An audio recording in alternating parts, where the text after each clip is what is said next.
voilà, bienvenue dans un nouveau vlog. Je crois que je n'ai pas encore commencé. J'avoue, je m'en souviens plus trop. Du coup, on va faire genre ce plan. C'est le premier plan. Tout. Oui, j'ai coupé mes cheveux encore. Vraiment, à chaque fois que je reviens, je les coupe de plus en plus courts. C'est n'importe quoi. D'ailleurs, j'ai fait aussi une bonne petite coupe sur ma frange. Parce que j'avoue, les cheveux devant les yeux, c'est vraiment la pire chose. Et j'en avais marre de la mettre comme ça. Voilà, ça fait très laid, mais bref. Vous avez compris. De quoi est-ce que je voulais vous parler? Eh bien, c'est tout simple. Déjà, première chose, j'ai reçu quelques petits livres. Donc, eh bien, je vais vous montrer. Le premier, et celui-là, je l'attendais, j'avoue, impatiemment, parce que le premier tome avait pas été un coup de cœur, mais avait été une super bonne lecture. C'est My Bone Season, le tome 2, donc toujours aux éditions de Saxus, hein, toujours avec... la couverture hardback, on est là. Donc dans My Bone Season de Samantha Shannon, qui est aussi l'auteur du Prieuré de l'Oranger, qui est ici, oui. Et donc dans ce tome, on suit toujours Paige qui est dans un Londres un peu chelou et surtout qui a des pouvoirs qui, je ne sais plus comment ça marche. Elle est marche-rêve et je sais plus, tout me paraît un peu flou parce que j'avoue que je l'ai lu il y a longtemps. Mais en tout cas, elle fait partie des anormaux et les anormaux sont traqués pour leur pouvoir dans Londres par une entité un petit peu pas ouf. Et donc Paige avait été envoyée dans une prison, très clairement. Et là-bas, elle avait fait la découverte de choses un peu bizarres. Si vous avez déjà lu le tome 1, vous savez que la fin du tome 1 était, comment dire, un petit peu... voilà quoi, il fallait la suite. Donc maintenant que je l'ai, je vais me dépêcher de lire la suite. J'espère que j'aurai pas trop de mal à me remettre dedans parce que j'avoue que je me souviens de la fin mais je me souviens plus du tout de tout ce qui s'est passé, enfin le fonctionnement de la magie et tout, donc j'espère qu'on aura un bon petit résumé. En tout cas que les choses se mettront bien en place. Et la deuxième chose que j'aimerais vous montrer, et là je remercie ma maman parce que c'est elle qui m'a acheté ça. Alors je sais pas si vous le savez ou si vous le savez pas, mais en tout cas je veux devenir journaliste et donc tout ce qui est photo, tout ce qui est reportage, etc. ça m'intéresse énormément. Et donc ma mère m'a acheté un magazine de Reporters sans frontières sur le photographe Jacques-Henri Lartigue, donc qui est un photographe du XXe siècle qui a photographié notamment dans les années 1910, hein, très clairement. Et donc si vous ne connaissez pas, les magazines de Reporters sans frontières sont... le collectif est un collectif qui lutte pour la liberté de la presse et tout l'argent qui est récolté grâce à la vente de ces journaux est ensuite transféré donc au collectif et sert à... eh bien il y a plusieurs choses, à sensibiliser, à aider, à envoyer du matériel, etc. Et donc là c'est un magazine oui, qui est sur Jacques-Henri Lartigue qui est un photographe du début du 20e. Il y a vraiment des photos qui sont vraiment assez exceptionnelles. En plus le papier est vraiment de très bonne qualité. Donc j'avoue que je suis très contente de recevoir ça parce que j'adore la photographie. C'est vraiment quelque chose qui me passionne. Voilà, vous voyez les premières photos d'une voiture. C'est vraiment la photo quelque chose qui me passionne. J'ai un compte Instagram, enfin mon compte perso qui est on va dire très réfléchi au niveau des photos. J'adore faire des shootings, j'adore prendre mes amis en photo. C'est bien beau Instagram mais il n'y a pas que ça et sur Instagram toutes les photos sont très uniformisées et je parle même pas là de Bookstagram ou quoi mais vraiment de Instagram et c'est intéressant de voir que il y a d'autres choses qui existent, il y a d'autres photographes vraiment de talent et donc voilà, donc c'est pour ça que je suis vraiment super contente d'avoir ce magazine qui est très très beau. J'ai commencé à le feuilleter, voilà quoi, il n'y a pas que du début du 20e, voilà. Je suis trop contente, ça coûte 9,90 € donc si jamais vous avez la possibilité, allez-y, c'est vraiment très très beau, voilà. Donc ça c'est mes petits achats et cadeaux des derniers jours, mais j'ai aussi commencé une lecture qui, je remercie ma pote Morgane qui me l'a prêté. C'est le Paris des merveilles, le premier tome donc de Pierre Pével. Là c'est le premier tome, Les Enchantements d'Ambremer et j'aime beaucoup, genre vraiment. Après je savais que j'allais aimer parce que les couvertures en grand format sont juste exceptionnelles, je vous les mets là, et j'avais déjà repéré le livre. Mais là quand j'ai vu que ma pote l'avait, j'ai fait est-ce que je peux te l'emprunter s'il te plaît? Surtout que parmi mes amis, on n'est pas beaucoup à lire. Enfin, Morgane c'est d'ailleurs la seule qui lit un peu. Donc voilà, je lui ai emprunté et je dois bientôt le rendre. Mais j'avoue que j'en suis déjà... J'ai bien tapé dedans déjà, hein. Donc je vais vite l'avoir fini. Et même en plus l'édition poche est très belle. Après vous ne savez peut-être pas de quoi ça parle. Je vous fais un rapide résumé. On suit en fait Griffon qui est un mage à Paris. Parce qu'en fait Paris a été rapproché du Paris des merveilles, du monde, d'un monde parallèle en fait où il y a de la magie. Et les deux mondes maintenant cohabitent et ont des passages. Et donc les magiciens, les fées, les gnomes se sont installés à Paris. Griffon, lui, s'est installé aussi à Paris. Sauf que Griffon c'est un peu la cata pour lui parce qu'il y a un petit trafic d'objets enchantés dans Paris et c'est pas ouf. Donc lui il va mener l'enquête. Mais en même temps une puissante sorcière qui est Isabelle de Saint-Gilles et c'est un peu étrange qu'elle soit de retour. Et peut-être que c'est un lien, peut-être qu'elle va pouvoir l'aider ou au contraire peut-être que ce sera une ennemie. Bref, on suit ces deux jeunes gens. Enfin pas vraiment jeunes vu qu'ils ont plusieurs centaines d'années, mais en tout cas ces deux personnes dans leurs aventures dans le Paris des merveilles. Donc on a en fait un Paris très steampunk avec Paris du 19e, mais en même temps Paris très magique avec des fées, des gnomes, de la magie en veux-tu en voilà. Donc c'est vraiment un super bouquin. Pour l'instant j'adore vraiment l'univers, c'est trop cool. J'ai eu un peu de mal à rentrer dedans, mais une fois qu'on est rentré dedans c'est vraiment très intéressant. Après je vous conseille de ne pas lire le résumé là parce que j'avoue qu'il spoil un peu, enfin il spoil pas mais ce qui se passe dans le résumé ça met un peu de temps à arriver, donc lancez-vous, dites-vous juste que c'est un Barry qui est steampunk et ça ira très bien, vous n'avez besoin que de savoir ça. Je vous ferai des petits updates. Pour l'instant on suit plus Griffon que Isabelle, donc ok. Le début m'a un peu laissé perplexe, mais après on comprend petit à petit et pour l'instant ouais, j'aime beaucoup. C'est très... Les descriptions sont très belles, on a vraiment à rentrer dedans, à s'imaginer ce Paris, donc pour l'instant c'est plutôt pas mal. Voilà, maintenant eh bien je vais vous laisser, alors je vous ai tout dit. Lisez le Paris des merveilles et lisez et achetez les magazines de Reporters sans frontières. Voilà, c'est tout ce que j'ai à vous dire. Sur ce, je vous laisse. Tchuss!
Donc là je suis vraiment en train de préparer une vidéo sur les sorties du mois de juin qui me tentent énormément. D'ailleurs je ne sais pas si ce vlog que vous voyez sera publié avant la vidéo des sorties littéraires, je pense, mais je ne suis pas sûre. Je pense mais je ne suis pas sûre. Mais en tout cas, oh my god, mais en fait je vais carrément pas faire cette vidéo tous les mois parce que là j'ajoute une vingtaine de livres dans ma wishlist alors que d'habitude, non. Mais il y a tellement de livres qui me tentent trop et des livres qui sont pas forcément dans mes attentes ou qu'on voit pas forcément sur Booksta, genre des livres un peu plus sombres. Et ça a l'air trop bien. Du coup voilà. Je voulais juste vous prévenir que ça va envoyer du lourd. Hey! Coucou tout le monde, je reviens toute maquillée, toute pimpante avec mon voisin qui m'aime beaucoup trop faire sa musique. Ouais! Bref, je vous ai pas beaucoup pris dans ce vlog et donc je me suis dit...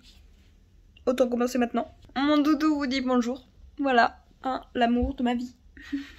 avec mon chat et mon copain quand même. Pour vous parler de mes dernières lectures, je viens de finir Le Royaume de Tobin de Flynn Flewilling et c'était très bien. Je vais sûrement faire une review un peu plus complète dans mon bilan du mois de la fantasy. Je ne sais pas si je l'aurai encore posté étant donné que je dois poster un truc ce soir. Je pense que non, mais on ne sait jamais, on ne sait jamais.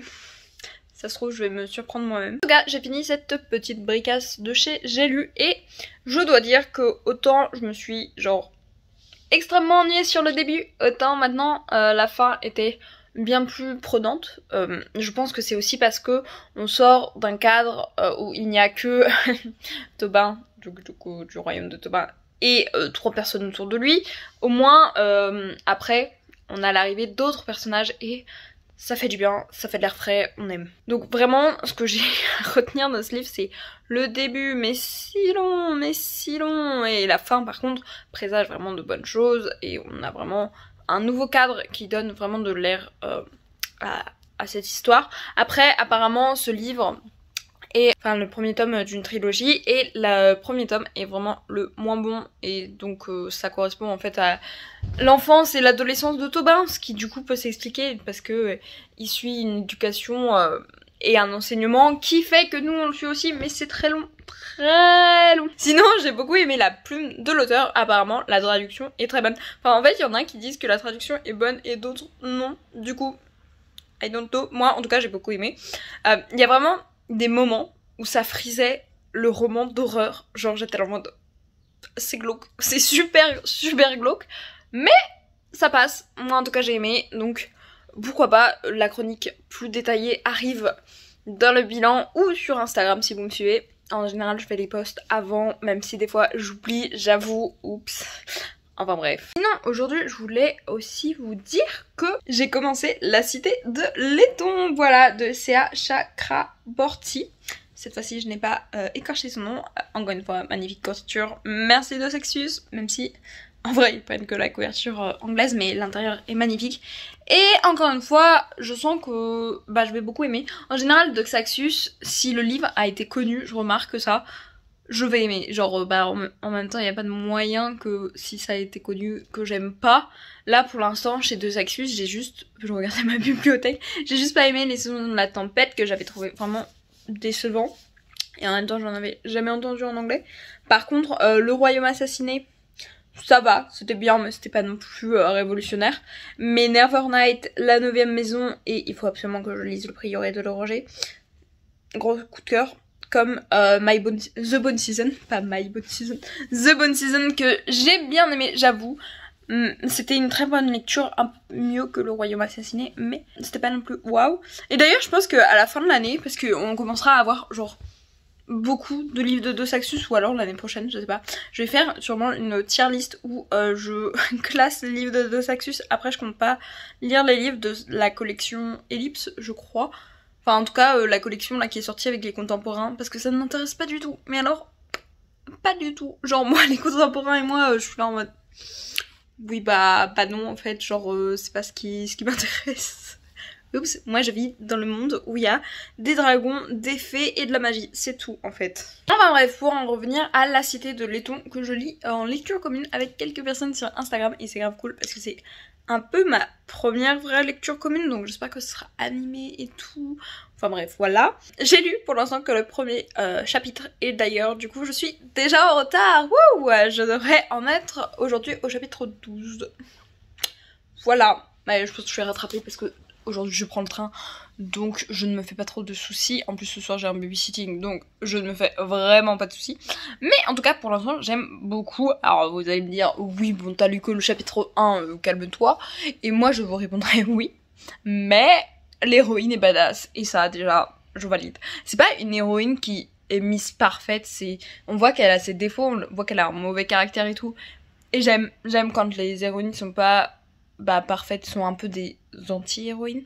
Et du coup pour l'instant ça commence très bien, j'adore l'ambiance, fantaisie orientale, le Caire, génial vous me direz. Et donc pour l'instant très très bon début, je sens que ça va être un peu lent au début pour que tout se mette en place etc, mais ça présage de belles choses, donc voilà. Sinon aujourd'hui je dois aller chercher plein de colis Et j'espère que j'aurai le temps parce que d'ici 2 heures je dois avoir rangé tout mon appart, chercher des colis à la poste et à la Part-Dieu et prendre le train. Donc je vais vous laisser là, je vais m'activer et normalement j'aurais dû filmer une vidéo. Mais là je pense que c'est bon, c'est mort, j'ai passé trop de temps sur TikTok. Donc on va y aller tout de suite.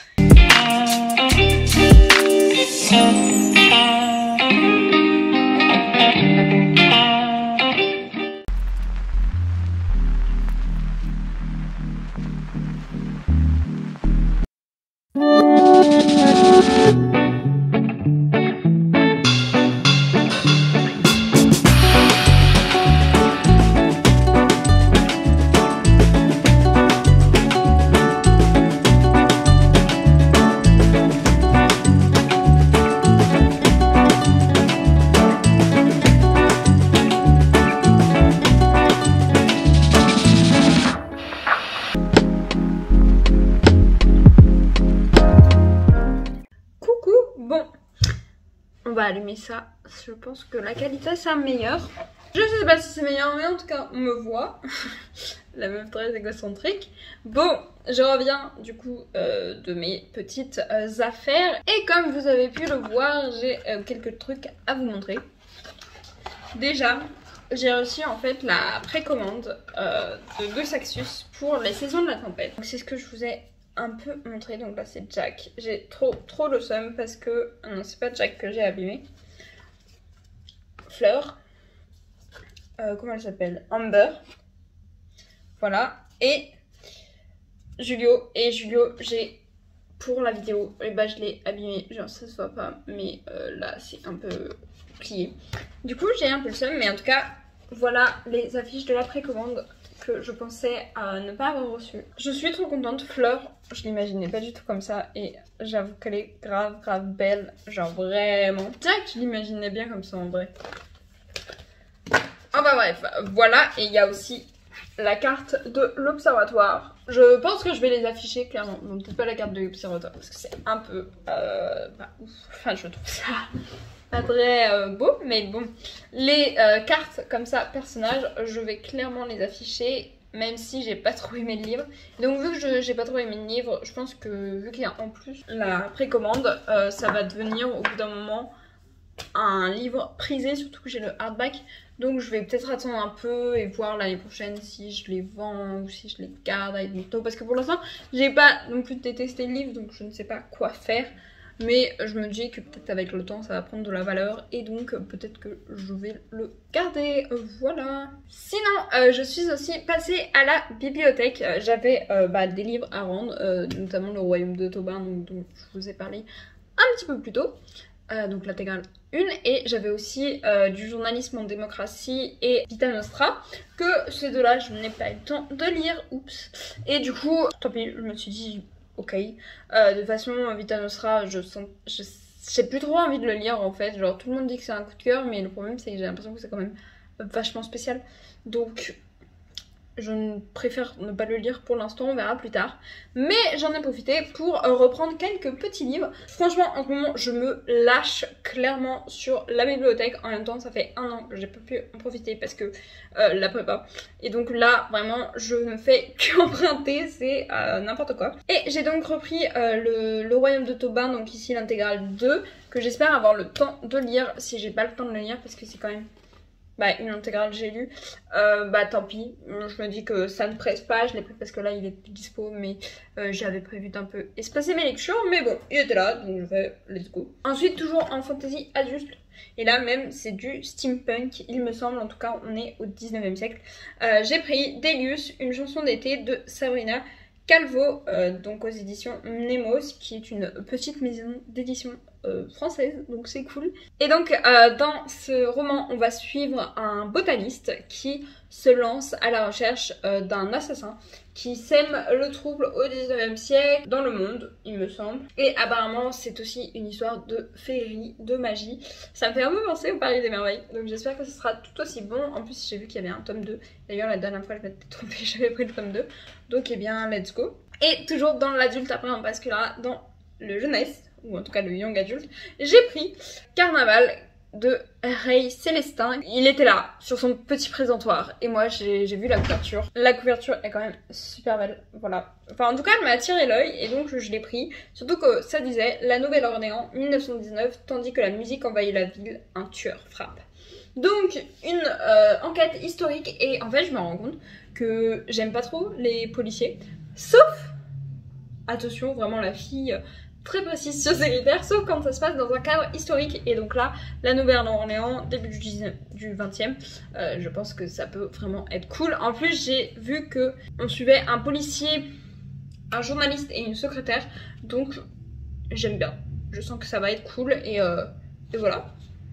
Un petit roman pour commencer l'été, ça fait très vacances. Enfin très vacances dans le sens où on est à la Nouvelle-Orléans, parce que bon je suis pas sûre qu'une histoire de meurtre ça soit très vacances. Ensuite, et là je suis allée dans le rayon jeunesse de Lappardieu, donc la grande bibliothèque de Lappardieu qui est à côté de la gare. Et ces livres étaient en jeunesse, donc moi j'étais là en mode tout avec tous les enfants qui me tournaient autour.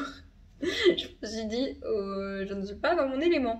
Mais j'ai quand même trouvé quelques pépites. On a d'abord le premier tome de Shikanoko, qui est L'Enfant du cerf par Liane Hearn, et qui est l'auteur du Clan des Otori, qui est une série que j'avais lue au lycée et qui m'avait beaucoup plu. Et donc là on est justement dans un préquel au Clan des Otori. Le Clan des Otori, c'est en gros dans un Japon féodal un jeune homme qui voit son village se faire complètement massacrer, et donc qui décide d'aller voir qui a massacré son village, et en fait un peu de survivre, et en fait il se rend compte qu'il est une pièce bien plus importante que ce qu'il ne pensait, voilà.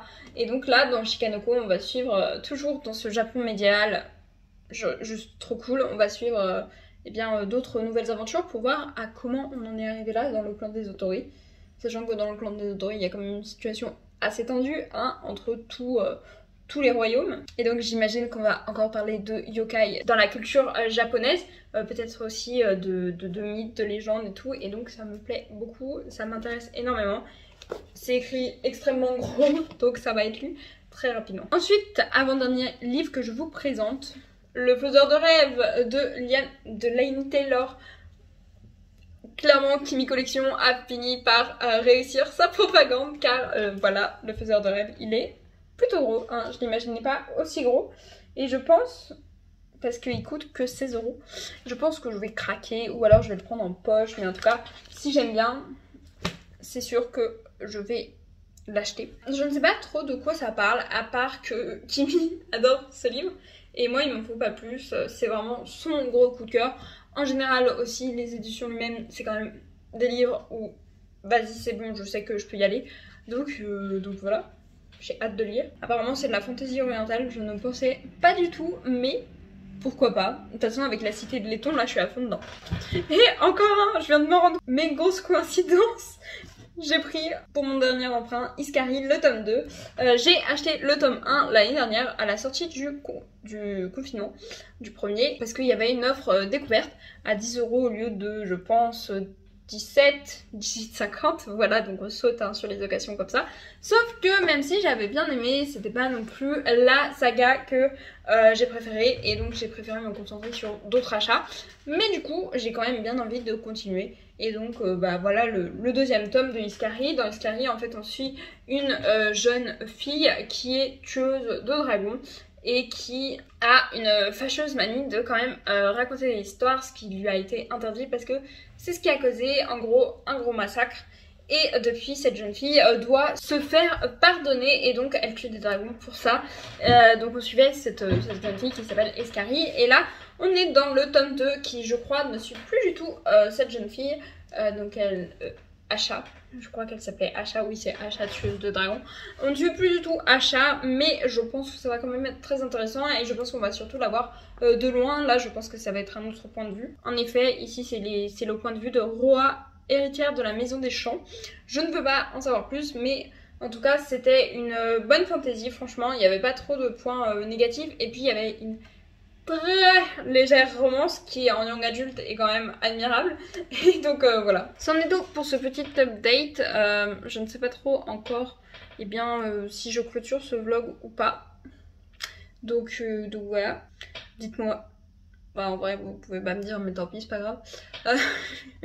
Je me dis que comme ça si je le clôture maintenant je pourrais le poster demain. Mais vous n'avez pas besoin de subir toutes ces tribulations donc eh bien je pense que je vais vous laisser et que je clôture ce vlog. Voilà ma décision est prise. Je suis une femme qui fait ses propres choix et donc voilà je vous dis à bientôt. Je vous dis au revoir et à plus dans le bus. Nina Queen be like hein, clairement.